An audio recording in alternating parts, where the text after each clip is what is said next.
Ça fait un bon... Quoi? Un bon mois et demi que j'ai pas pu poster. Voyons voir ce qui s'est passé entre-temps.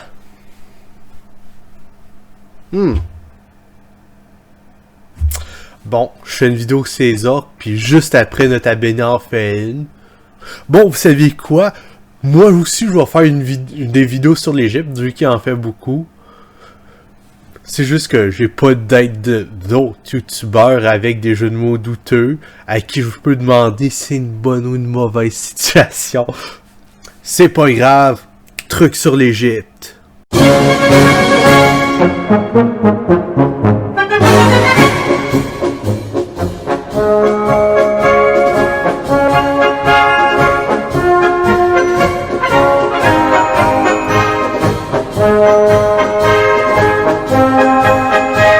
Bonjour et bienvenue à ce nouvel épisode de Le Conte vous conte. Aujourd'hui, comme vous avez vu dans l'intro, nous allons parler de l'Égypte ancienne, qui est d'ailleurs un sujet que j'affectionne particulièrement, même si ma spécialisation c'est un peu plus l'époque médiévale européenne.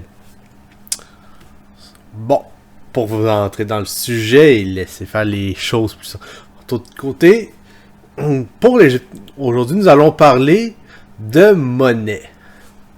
Alors, vous avez sûrement entendu dire que l'Égypte ancienne travaillait avec le troc. Vous avez aussi sûrement dû entendre parler que les travailleurs étaient payés en bière.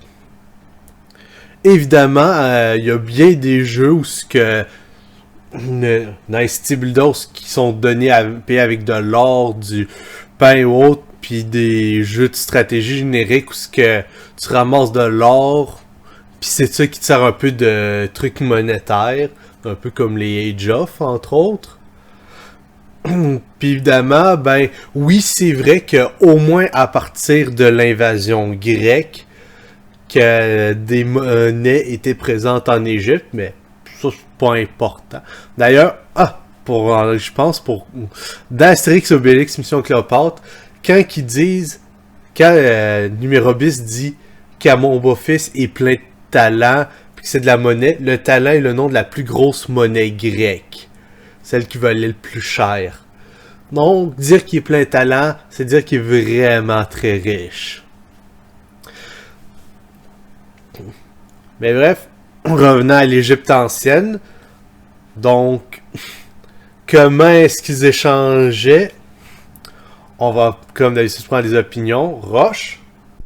L'Égypte aura sûrement eu, vu son gouvernement centralisé, une forme de stabilisation ou de standardisation des échanges. Stagiaire? Avec la guerre d'Ukraine, on appelle le blé l'or blanc. Je suis pas mal sûr qu'ils auraient probablement quelque chose de similaire de s'en servir comme base standard pour les échanges. Intéressant. Maintenant, voilà de quoi il en retourne exactement. Alors, pour commencer, c'est dans le vrai cœur du sujet. Pour ce qui est du troc, est-ce que les Égyptiens faisaient du troc? Oui, c'est incontestable. Est-ce que la bière est utilisée comme paie? Oui. Mais, évidemment, comme je mentionnais, il y a aussi d'autres trucs de pain et autres.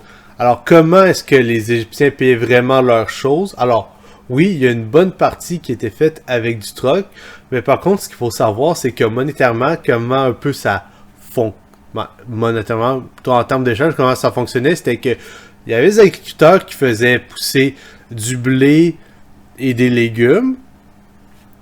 Le blé était prélevé par le gouvernement, les cultivateurs en avaient une partie, et ensuite, le blé était redistribué.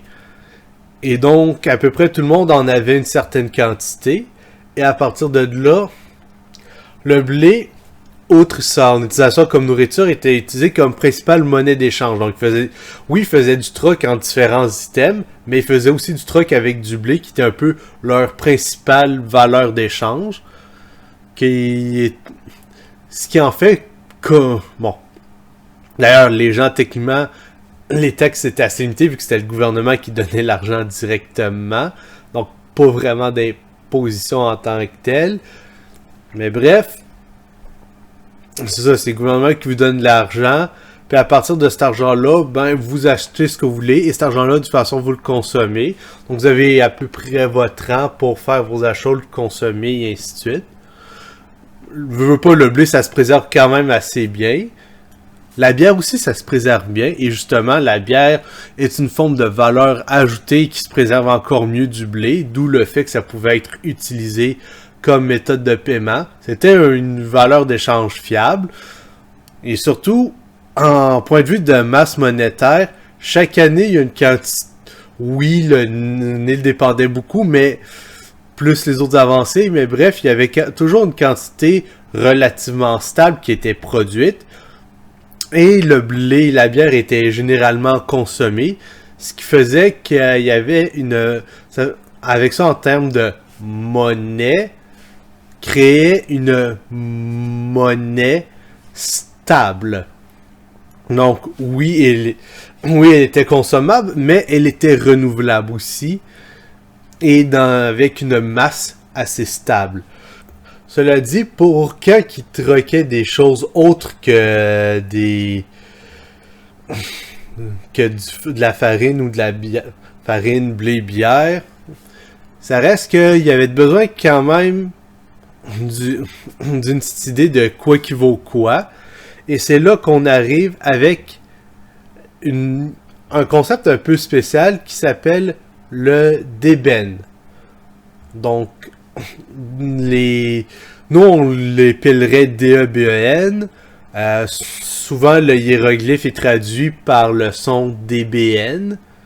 Hiéroglyphe que voici un dessin très douteux fait par moi. Voilà, c'est pas très beau, mais c'est un petit truc que j'ai fait à la va-vite juste pour vous donner une idée. Évidemment, c'est juste une des versions, la plus complète. Évidemment, il s'est simplifié avec le temps. Donc, qu'est-ce que le débène? Eh bien, il s'agit d'une... Selon les traductions, en général, c'est considéré comme étant un mot voulant dire anneau de métal. C'est une unité de mesure de métal qui valait environ 13,6 grammes en termes de l'Ancien Empire. Et après ça, au Moyen et Nouvel Empire, on parle de 90 et 91 grammes. Ce qui signifie que l'inflation entre le bas et l'Ancien et le Moyen Empire a l'air d'être apparemment moins pire qu'entre le Moyen et le Nouvel. Peut-être c'est des stabilisations. Il peut y avoir plusieurs facteurs, mais bref. Supposons... Outre l'Ancien Empire qui était... Justement que je disais 13,6 pour les autres. 90-91 sont arrondis à 90 grammes. Donc ça, c'est 90 grammes de métal. Mais plus précisément, pour les Égyptiens, ce qui était important, c'est de savoir c'était que le débène était aussi une forme de monnaie symbolique. Et qui était basé sur l'or. Alors, ce qu'il faut savoir pour l'Égypte, c'est que l'or était plus rare que l'argent et par conséquent valait moins aussi. En gros, l'argent, c'était les os des dieux un peu, alors que l'or, ben, c'était la chair. Et vu que les os sont plus importants que la chair, eh bien, ça c'est l'argent, c'était symboliquement plus important, plus précieux, et c'est pour ça que l'argent n'était pas vraiment utilisable comme monnaie, mais l'or oui. Et là encore, monnaie symbolique. Qu'est-ce que je veux dire par là?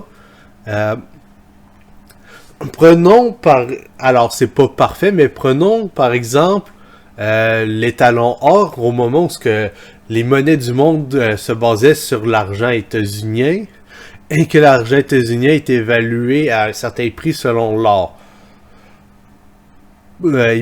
Pour un individu lambda dans un pays autre que les États-Unis, l'argent états-unien, il en verrait pas souvent, donc pour lui c'est juste une valeur de ok, notre dollar, puis les trucs ont tel prix, puis c'est genre des prix par rapport à ce dollar-là qui vaut tant de l'once, et ainsi de suite. Donc, c'est un peu une mesure de valeur. Et donc, c'est sûr, c'est assez abstrait comme concept, mais bref. Et même mon analogie n'est pas parfaite.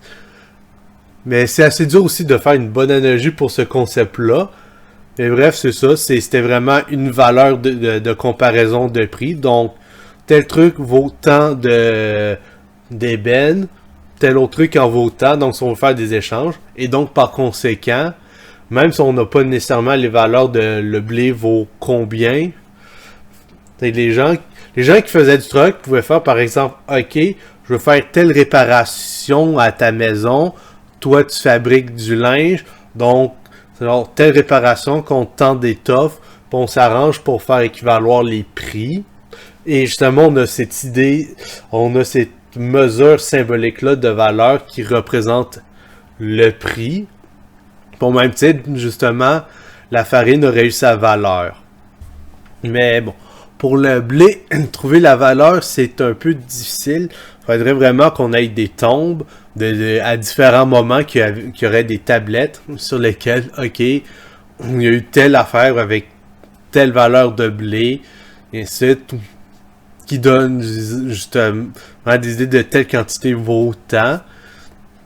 Puis là encore, les valeurs changent avec le temps. Le plus qu'on peut dire, c'est selon tels indices qu'on a, tel objet valait tant à tel moment. En fait, même pour des monnaies plus récentes, comme à l'époque médiévale, à la Renaissance, ainsi de suite, c'est... D'ailleurs, mon prochain épisode va être sur la monnaie en général. C'est dur de dire une monnaie valait exactement combien. Mais pour le débène, parmi les indices qu'on a, on sait que le débène avait deux subdivisions différentes. Il y en a une qui était le quitté. Le quitté, c'était 1/10 de débène, donc 9,1 grammes, ou 9 grammes, ou là encore le 1,36. Bref, 1/10 selon la valeur. Et il y avait aussi une autre monnaie appelée le seignou, aussi appelé chat, qui était 1/12. Ça, avant qu'on arrive dans des systèmes monétaires en base 10, voir des monnaies qui étaient des 12e de d'autres monnaies, c'est quelque chose qui arrivait assez souvent. Et là, c'en est un exemple.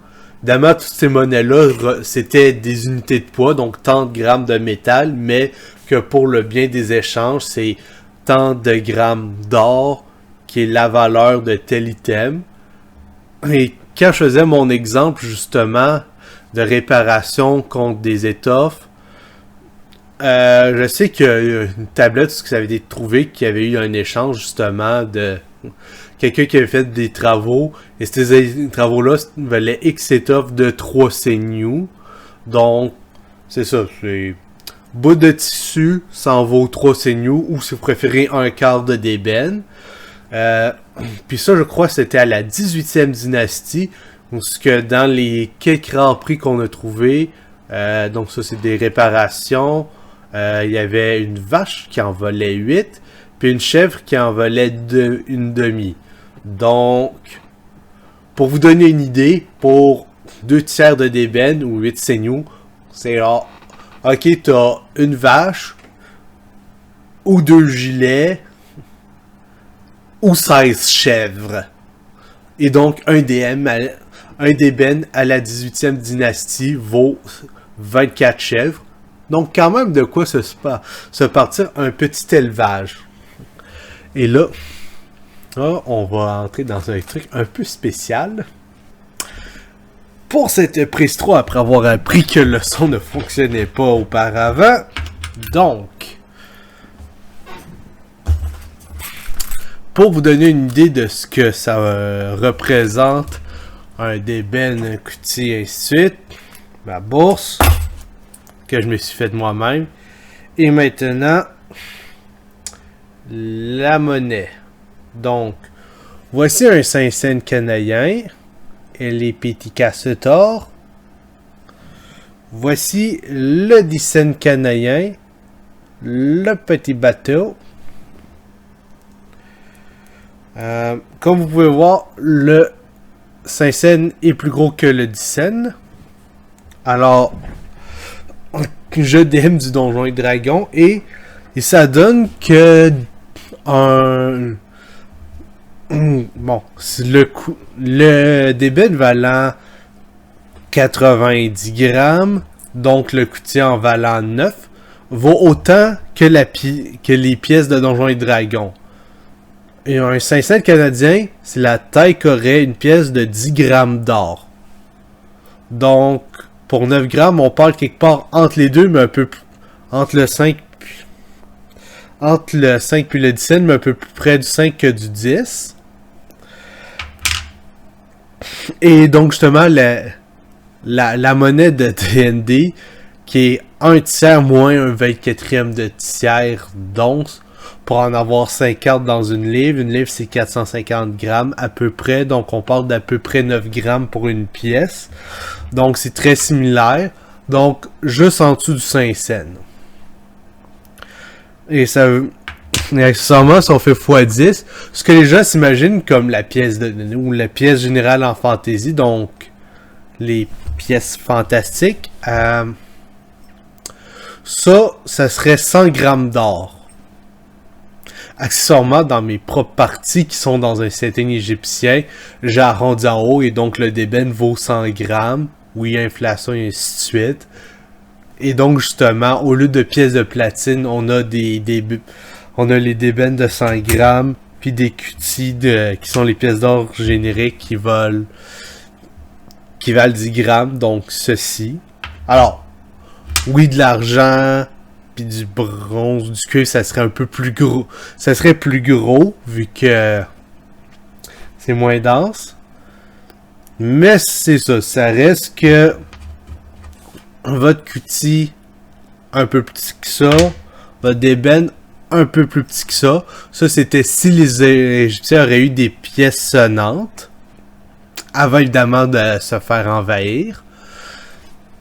Mais comme c'était pas le cas, ce qu'ils avaient, c'était ces mesures-là de poids, de métal, qui représentaient une valeur symbolique à laquelle étaient attachées les valeurs des autres produits. Le d'ébène est divisé en 10 QT ou 12 chez nous. Et cette valeur-là aidant pour les échanges qu'ils faisaient avec leur troc. Et aussi avec les échanges de blé et produits dérivés qui étaient leur principal vecteur. Sur ce, je vous souhaite une bonne journée et au prochain épisode de Le Conte vous conte. N'oubliez pas de vous abonner, d'aimer et de commenter et surtout de partager aux gens. Merci.